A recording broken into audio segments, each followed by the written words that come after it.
राधे राधे मित्रों, स्वागत है तमारू अमारी यूट्यूब चेनल में। आजना विडियो में अमे तमने एवा केटलाय उपायों विषे जणावा जई रह्या छीए जे खूब ज सरल छे परंतु खूब ज फायदाकारक छे। जो तमे 2-4 मिनिट काढीने आ उपायों खास करीने शनिवारे अथवा तो कोई पण दिवसे करी शको छो तो माता लक्ष्मीना आशीर्वादथी तमारा जीवनमां सुख समृद्धि आवशे अने तमने कोई पण कार्यमां थोड़ा समयमां ज सफलता मळी जशे। तमे जे पण कार्य शरू करशो तेमां तमने सफलता मळशे। मित्रों, आपणा तंत्र शास्त्रमां अने ज्योतिष शास्त्रमां लविंगने खूब ज उत्तम गणवामां आव्युं छे। जो लविंगना उपायोने तमे उपयोग करवामां आवे, योग्य दिवसे अने योग्य समये करवामां आवे तो ते खूब ज लाभ आपे छे। ते उपाय कर्या बाद तमने कोई पण कार्यमां अवश्य सफलता मळशे। लविंगनो उपयोग घणी पूजाओमां पण करवामां आवे छे।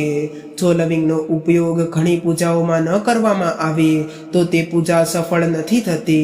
दोस्तों, लविंगने तमारा स्वास्थ्य माटे खूब ज सारुं मानवामां आवे छे। बीजी तरफ लविंगने ज्योतिषना उपयोगमां पण खूब ज असरकारक मानवामां आवे छे। એવું કહેવાય છે કે લવિંગનો યોગ્ય રીતે ઉપયોગ કરવામાં આવે તો વ્યક્તિના દુર્ભાગ્યના તાળા પણ તરત જ ખોલી નાખે છે। લવિંગના ઉપાયો ખૂબ જ સરળ છે। તેનાથી એક જ શરત હોય છે કે તમારે તેને યોગ્ય વાતાવરણમાં કરવાના છે અને તમારા જીવનમાં ગમે તે પ્રકારની મુશ્કેલી કે સમસ્યા હોય તો માતા લક્ષ્મી તેને ખુદ દૂર કરે છે અને તમારા જીવનમાં સુખ અને સમૃદ્ધિ વધારે છે। મિત્રો, અમે તમને લવિંગના એવા ઉપાયો વિશે જણાવવાના છીએ જે ધર્મશાસ્ત્ર, તંત્રશાસ્ત્ર અને બીજા ઘણા શાસ્ત્રોમાં લખેલા છે। જો તમે પણ તમારા જીવનમાં કોઈ પણ પ્રકારની સમસ્યામાં ફસાયેલા છો અને કોઈ પણ પ્રકારની સમસ્યાઓથી પરેશાન છો અથવા તમે કોઈ પણ પ્રકારની સમસ્યાઓથી ભાંગી પડ્યા છો તો મિત્રો, જો તમારા જીવનમાં સમસ્યાઓ અનિવાર્ય છે, તમારી જે કંઈ પણ ઈચ્છાઓ હોય છે, ઉદાહરણ તરીકે ધારો કે તમારા જીવનમાં પૈસા આવવાનું બંધ થઈ ગયું છે તો લવિંગનો ઉપાય કરી શકો છો જે આપણા ધર્મશાસ્ત્રમાં લખાયેલ છે। તો બધી બાજુએથી પૈસા તમારી પાસે આવવા લાગશે, તમારો બંધ થયેલ વ્યવસાય પણ ચાલવા લાગશે અને તમારી જે કંઈ પણ ઈચ્છા હશે તે પણ પૂર્ણ થશે। તો મિત્રો, આપણે થોડા લવિંગના એવા ઉપાયો જેને ટોટકા કહેવામાં આવે છે તે આગળ વધારીએ। તે પહેલા જે લોકો અમારી ચેનલ પર પહેલીવાર આવ્યા હોય તેઓ ચેનલને સબસ્ક્રાઇબ કરી લેજો, વિડીયોને લાઇક અને તમારા મિત્રો સાથે શેર કરજો। કોમેન્ટ બોક્સમાં સાચી શ્રદ્ધાથી જય શનિદેવ મહારાજ જરૂરથી લખજો અને વિડીયોને અંત સુધી ધ્યાનથી સાંભળજો। તમને કંઈ ને કંઈ અવશ્ય જાણવા મળશે। તો ચાલો આપણે આગળની માહિતી શરૂ કરીએ। મિત્રો, એક વાત સમજો કે ભગવાન શ્રી ગણેશની પૂજા થાય છે, ભગવાન મહાદેવની પણ પૂજા થાય છે, માતા દુર્ગાની પણ પૂજા થાય છે। તો આ બધી પૂજાઓમાં લવિંગનો ઉપાય અવશ્ય ઉપયોગ કરવામાં આવે છે। જો લવિંગનો ઉપયોગ તેમની પૂજામાં કરવામાં ન આવે તો તેમની પૂજા પૂર્ણ માનવામાં નથી આવતી। બીજી બાજુ એવું પણ કહેવાય છે કે લવિંગના ઉપયોગ ખોટી રીતે ઉપયોગ કરવામાં આવે તો અનેક દેવી દેવતાઓ ક્રોધિત થાય છે। તેથી જ મિત્રો, આ વાતનું ખાસ કરીને ધ્યાન રાખી લેજો। મિત્રો, જો તમે લવિંગના આ ઉપાયોની મદદથી તમે પૂજા પાઠ કરો છો તો પછી તેનો લાભ તમને તરત જ મળે છે અને મિત્રો, તમને તેનો લાભ 100% મળે છે। મિત્રો, આ લાંબા ઉપાયો છે પણ તમને યોગ્ય સમયે ક્રિયા પ્રમાણે કરવામાં આવે અને એકવાર તમે આ ઉપાય કરી લ્યો પછી કર્યા પછી પાછું વળીને જોશો નહીં। તેથી જ મિત્રો, જો તમે તમારા જીવનમાં ગરીબી, મુશ્કેલી આ બધી વસ્તુઓથી મુક્તિ મેળવવા માંગતા હોય તો આ ઉપાય કરી શકો છો। માત્ર તમારા માટે જ નહીં પરંતુ તમારા સમગ્ર પરિવારના કલ્યાણ માટે આ વિડીયોને અંત સુધી જુઓ। મિત્રો, તમે પણ જાણો છો કે આજનો સમાજ એવો છે કે તમે સાદું જીવન જીવતા હોય ત્યારે પણ તમારા પડોશીઓ અને સંબંધીઓ તમારી ઈર્ષ્યા થવા લાગે છે અને તમારા વિરુદ્ધમાં ષડયંત્રો રચાય છે જે તમને કોઈને કોઈ રીતે નુકસાન પહોંચાડી શકે છે। તો મિત્રો, તમારે ચિંતા કરવાની કોઈ જરૂર નથી। તમારે ફક્ત સતત 5 શનિવાર કોઈ પણ શનિ મંદિરમાં જવાનું છે। શનિ મંદિરમાં ગયા પછી તમારે ફક્ત સરસવના તેલનો દીવો કરવાનો છે અને તેમાં 1 લવિંગ નાખવાનું છે. જો તમે 5 શનિવાર સુધી આ કરશો તો તમને શનિદેવ મહારાજના આશીર્વાદ મળશે કે તમારી પાછળ ગમે તેટલો દુશ્મન હોય તે કંઈ બગાડી નહીં શકે. કારણ કે મિત્રો, જો તમે કોઈ પણ વ્યક્તિને ભગવાન શનિદેવની કૃપા મળે છે તો તે તમને કોઈ પણ પ્રકારના કષ્ટ અને દર્દો સહન નથી કરવા પડતા. તે વ્યક્તિના લાખો દુશ્મનો તેની પાછળ ઊભા હોય તો પણ તેઓ તેનું કંઈ બગાડી નથી શકતા. મિત્રો, બીજા ઉપાય વિશે વાત કરીએ તો નકારાત્મક શક્તિઓને દૂર કરવાનો છે. આ એક મહાન ઉપાય છે જે અમે તમને જણાવવા જઈ રહ્યા છીએ. તો મિત્રો, આ ઉપાયને ખૂબ જ ધ્યાનથી સાંભળો. તમારા ઘરમાં નકારાત્મક શક્તિઓ છે, કોઈએ કાળો જાદુ કર્યો છે અને તમે આ વસ્તુઓથી પરેશાન છો, અને જો તમે આ પ્રકારની સમસ્યાઓમાંથી રાહત મેળવવા માંગતા હોય તો મિત્રો, શનિવારે રાત્રે તમારે શું લેવાનું છે? તમે માટીનું એક વાસણ કે પિત્તળનું વાસણ લઈ શકો છો, પરંતુ લોખંડનું વાસણ ન લેતા. હવે તમારે શું કરવાનું છે? તો 11 લવિંગ, 5 કપૂર, 2 ઇલાયચીને લેવાની છે. પછી 11 લવિંગ, 5 કપૂર અને 2 ઇલાયચી સળગાવવાની છે. તેનો ધુમાડો તમારે આખા ઘરમાં કરવાનો છે.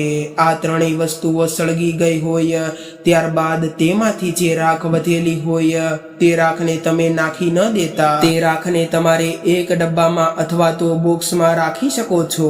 પછી તમારે જ્યાં પણ આ લવિંગનો ઉપાય કરવો હોય ત્યાં તમારે તેમાંથી એક ચપટી રાખ થોડા પાણીમાં મિશ્ર કરીને આખા ઘરમાં છાંટી દેવાની છે. જો તમે આ કામ કરશો તો તમારા ઘરમાં જે કંઈ પણ નકારાત્મક શક્તિઓ હતી તે કાયમ માટે ખતમ થઈ જશે અને શનિદેવજીના આશીર્વાદથી તમારું જીવન ધન્ય બની જશે. ઘરમાં ધન્યતા રહેશે અને પ્રગતિ પણ થશે. મિત્રો, ત્રીજો ઉપાય એ છે કે જે તમને બાધાથી રાહત આપશે. માની લો કે તમે કોઈ રોગના મૂળમાં છો અને તમને તે રોગનો કોઈ ફાયદો નથી મળી રહ્યો. તમે સારવાર કરાવીને થાકી ગયા છો પણ તમને કોઈ ફાયદો નથી થઈ રહ્યો અને તમે ખૂબ જ ચિંતિત છો. તો મિત્રો, આવી સમસ્યામાં તમને જે કોઈ પણ ભગવાન મદદ કરી શકે તો તે ભગવાન છે ભગવાન મહાદેવ. આવી સમસ્યામાં ઉકેલ કરાવી શકે છે. જો તમે આ ઉપાય કરો છો જે અમે તમને જણાવવા જઈ રહ્યા છીએ તો તમને દેવતાઓના ભગવાન મહાદેવ આશીર્વાદ આપશે. પરંતુ તમારે આ ઉપાય કરવા માટે તમારે સતત 5 અઠવાડિયા સુધી શનિવારે કરવું પડશે. તે દિવસે તમે કોઈ પણ શિવ મંદિરના દર્શન અવશ્ય કરો. મિત્રો, આ 5 અઠવાડિયા દરમિયાન તમે કોઈ પણ તામસિક વસ્તુ ન ખાઈ શકો.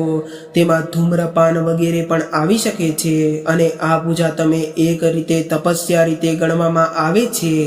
જે વ્યક્તિ આ પૂજા કરે છે તે રોગ મુક્ત થઈ જાય છે અને તેની સ્વાસ્થ્ય સંબંધિત સમસ્યાઓ પણ દૂર થવા લાગે છે. તકલીફોમાંથી મુક્તિ મેળવવા માટે માત્ર એટલું જ કરવાનું છે કે શનિવારે સ્નાન કરીને કોઈ પણ શિવ મંદિરમાં જાવ.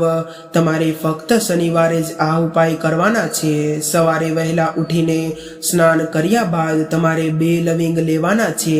કોઈ પણ શિવ મંદિરમાં તમારે જવાનું છે અને આ 2 લવિંગ ઉત્તર તરફ ઊભા રહીને ભગવાન શિવને અર્પણ કરવાના છે અને ત્યાં તમારે 108 વખત ઓમ નમઃ શિવાય બોલવું પડશે.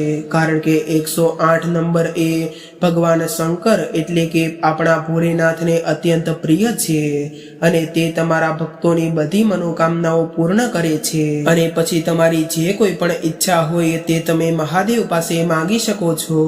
અને મિત્રો, આ ઉપાય કરવાથી તમારા પર મહાદેવની કૃપા પ્રાપ્ત થશે કે તમે જે કોઈ પણ રોગ, તણાવ, પરેશાનીઓ, સમસ્યાઓથી તમે સંઘર્ષ કરી રહ્યા હતા તેમાંથી તમને મુક્ત થઈ જશો. મિત્રો, પહેલા ધંધો ચાલતો હતો તો તે ધંધો ચાલતો બંધ થઈ ગયો છે. તમે આ વાતથી ખૂબ જ પરેશાન છો તો એક ખૂબ જ સરળ ઉપાય જણાવી દઈએ. તો તમારે એક વાત ધ્યાન રાખવી જોઈએ કે બિઝનેસમાં આપણને કોઈની મદદ જરૂર હોય તો તે છે ભગવાન ગણેશના આશીર્વાદની. જો તમે ભગવાન ગણેશના આશીર્વાદ મળશે તો તમારો વ્યવસાય પણ તમારા જીવનમાં સારો ચાલશે અને તમે સારા વ્યવસાય સાથે ખૂબ પ્રગતિ કરશો. તેથી તમારે ફક્ત બુધવારે ભગવાન ગણેશજીના મંદિરમાં જવું પડશે. તમારે ગાયના દૂધમાંથી બનેલા ઘીનો દીવો પ્રગટાવવાનો છે અથવા તો તમે કોઈ પણ બુધવારે લાલ કપડું લેવાનું છે। લાલ કપડામાં તમારે 21 લવિંગ અને 11 કપૂર રાખવાના છે અને તમારે ભગવાન ગણેશના જમણા પગમાં તે કપડાનો સ્પર્શ કરવાનો છે। ત્યારબાદ તમારે તેને માટીના વાસણમાં સળગાવવાનું છે। તે કપડું સળગી જાય ત્યારબાદ તેમાંથી ધુમાડો ઉત્પન્ન થાય છે। તે ધુમાડાને તમારે તમારા વ્યવસાય અથવા તો કોઈ પણ તમે દુકાનમાં હોય ત્યાં તમારે તે ધુમાડો કરવાનો છે। ત્યારબાદ જે કંઈ પણ બંધન હતું અથવા તો કોઈ પણ તમારા ધંધા વ્યવસાય ઉપર જાદુ ટોણા કર્યા હતા તે પણ ધીરે ધીરે કરીને સમાપ્ત થઈ જશે અને તમારો ધંધો પહેલા જેવો શરૂ થઈ જશે। અને મિત્રો, જો તમે લોકો આ ઉપાય ન કરી શકો તો તમને હું એક બીજો ઉપાય બતાવું છું। તો તમારે તેને 2 અઠવાડિયા સુધી એટલે કે 14 દિવસ સુધી તમારે તમારી દુકાનના પ્રવેશ દ્વાર પર ગંગાજળનો છંટકાવ કરવો પડશે। જો તમે આમ કરશો તો ભગવાન ગણેશના આશીર્વાદથી તમારો ધંધો સારો ચાલવા લાગશે અને મિત્રો, તમારી ધંધાકીય સમસ્યા બધી પૂર્ણ થઈ જશે અને તમે ધંધામાં સફળતા પ્રાપ્ત કરશો। મિત્રો, આ ઉપાય અહીંયા પૂર્ણ થઈ ગયો। અને જો તમારા જીવનમાં કંઈ પણ પૈસા સંબંધિત સમસ્યાઓ છે તો તેનું સમાધાન લાવવા માટે તમારે માતા લક્ષ્મીને પ્રસન્ન કરવા પડશે અને તેમને પ્રસન્ન કરવા માટે એક લવિંગને સંબંધિત ઉપાય પણ છે અથવા તો તમારે તેને ટોટકો કહી શકો છો। તો ચાલો હું તમને તે કહી દઉં। તમારે ફક્ત શુક્રવારે આ કરવાનું છે અને ધ્યાન રાખો કે આ ઉપાય તમારે સતત 5 શુક્રવારની સાંજે સ્નાન કર્યા પછી કરવાના છે। તમારે સાંજના સમયે સ્નાન કર્યા પછી જ્યાં તમારા ઘરમાં માતા લક્ષ્મીની મૂર્તિ અથવા તો ફોટો હોય છે ત્યાં તમારે એક ગુલાબમાં 5 લવિંગ રાખો અને તમારે માતા લક્ષ્મીને અર્પણ કરો। હવે શનિવારની રાત્રે આ ગુલાબને કોઈ પણ વહેતી નદીમાં અથવા તો કોઈ પણ તળાવમાં ફેંકી દો। મિત્રો, વિડીયોમાં જણાવ્યા પ્રમાણે તમે કોઈ પણ ઉપાય કરો છો તો તમારી કોઈ પણ સમસ્યા હોય તો તે સમાપ્ત થઈ જાય છે। અને મિત્રો, આ સાથે અમારી આજની માહિતી અહીંયા પૂર્ણ થાય છે। જો અમારા આ વિડીયોમાં તમને પસંદ આવ્યો હોય અને આવા જ વિડીયો જોવા માંગતા હોય તો અમારી ચેનલને સબસ્ક્રાઇબ કરી લેજો, વિડીયોને લાઇક અને તમારા મિત્રો સાથે શેર કરજો અને હા, કોમેન્ટ બોક્સમાં જય માતા લક્ષ્મી લખવાનું ભૂલતા નહીં। ફરી મળીશું એક આવા નવા વિડીયો સાથે। ત્યાં સુધી સૌને મારા જય શ્રી રામ।